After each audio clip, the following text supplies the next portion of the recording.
BZD Sport. Vivez au rythme de la Coupe du Monde FIFA 2018 avec Tibé Kipré et Diabito.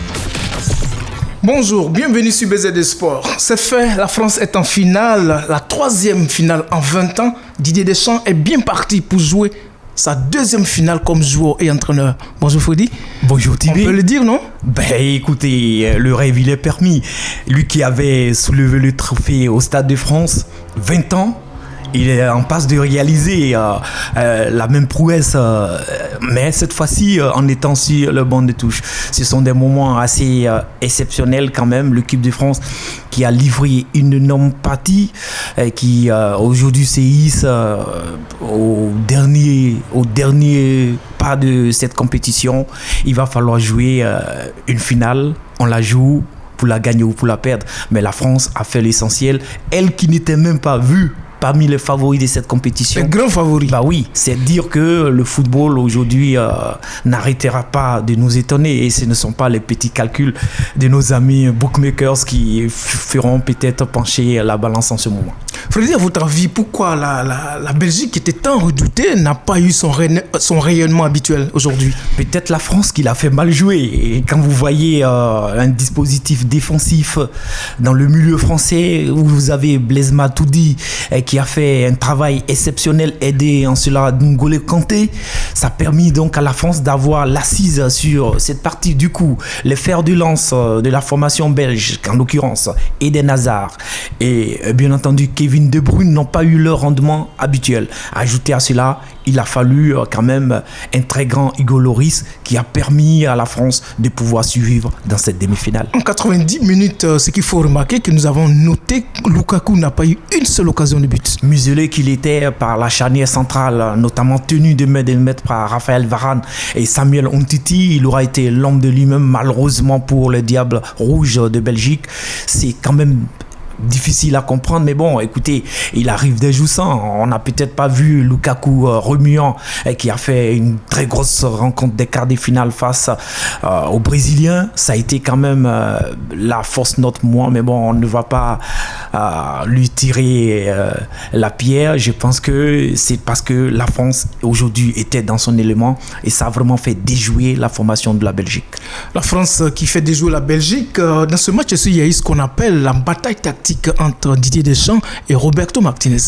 Oui, ce qu'il fallait faire, il fallait être vraiment très fort pour Didier Deschamps pour compter aujourd'hui tactiquement cette équipe. La Belgique n'avait jusque-là pas perdu de rencontre. La Belgique avait toujours marqué face à ses adversaires. Aujourd'hui, la France vient arrêter toute cette série victorieuse. Cette série victorieuse. Et c'est dire que c'est quand même le travail élaboré par l'entraîneur Didier Deschamps, décrié qu'il était au début, mais l'homme, il a tenu son pari, quoi qu'il arrive. À l'issue de cette finale, moi je pense qu'il est parti pour être le meilleur entraîneur de cette Coupe du Monde. Thierry Henry, dont la présence avait fait une certaine polémique, sa présence n'a pas changer les cours des choses. Bon, on ne dira pas que ça n'a pas changé. Je dirais peut-être que la France était plus forte. La preuve, la Belgique, avec Henry comme l'adjoint de l'entraîneur belge, Roberto Martinez, n'avait jamais perdu de rencontre. La Belgique avait toujours gagné. La Belgique avait toujours bien fonctionné. Mais il vous arrive des moments donnés où, quant au football, vraiment rien ne veut vous réussir. Ça ne réussit pas. Mais moi, je ne dirais pas que l'équipe de la Belgique n'a pas bien joué, mais c'est la France qui a fait mal jouer la Belgique. Donc c'est la France qui a été la plus forte aujourd'hui. Je pense que c'est à leur mérite. Et puis bon, on verra ce que ça va donner lors de l'ultime étape de cette compétition, à savoir la finale de Loujniki. Parlant de cette finale, comment vous la voyez entre la France ou l'Angleterre ou la Croatie? Que ce soit la France ou la Croatie ou l'Angleterre, ce sont deux équipes qui ont eu le mérite de se retrouver là. L'Angleterre a d'ores et déjà été battue en rencontre de poule par la Belgique. La Croatie, elle demeure encore invaincue. Et ce sont deux équipes qui ont deux styles différents. Peu importe l'adversaire qui va se présenter devant la France. C'est une finale, il faut la jouer à fond. ou on la perd ou on la gagne. Il n'y a pas de calcul à faire. Quel adversaire idéal? Ce serait difficile. Si c'était la Croatie, on revenait peut-être à la répétition de la demi-finale de 98, avec de très beaux souvenirs pour l'équipe de France et de Lian Thuram, auteur de buts de cette rencontre, pendant qu'il avait encore été l'homme qui avait orchestré le but croate. Aujourd'hui, la France-Suède d'aventure devait retrouver la Croatie. Ce sera une très belle partie, que ce soit l'Angleterre de Gareth Southgate ou la Croatie de Luka Modric. Peu importe, je pense que ce sera une très belle finale.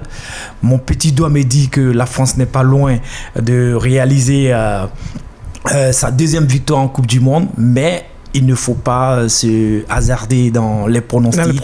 L'Angleterre veut revivre sa glorieuse époque de 1966 et la Croatie veut se hisser parmi ces nations-là qui ont déjà gagné cette compétition. Donc il y aura forcément de l'enjeu. Ok Freddy, on va finir pour dire, et si la présence du président Emmanuel Macron avait porté bonheur aux Bleus? Et je vous pose la question, et si c'était le contraire, parce qu'il n'était pas là, la France n'avait jamais perdu, et si la France d'aventure avait perdu aujourd'hui, on aurait peut-être pu lui dire, écoute monsieur, restez au palais de l'Élysée pour ne pas nous apporter entre guillemets la poisse. Bon, écoutez, c'est un président qui aime son équipe nationale, il est parti pour la soutenir. Au finish, c'est avec tout un bonheur qu'il va retourner pour sa réunion avec son premier ministre demain matin à 8h30. Voilà. Merci Freddy, merci de nous avoir suivis sur BZD Sport. Rendez-vous ce soir pour la deuxième demi-finale entre l'Angleterre et la Croatie. Bye bye. BZD Sport, vivez au rythme de la Coupe du Monde FIFA 2018 avec Tibé Kipré et Diabito. Écoutez et réécoutez BZD Sport sur bzd-radio.com et bzd-tv.com.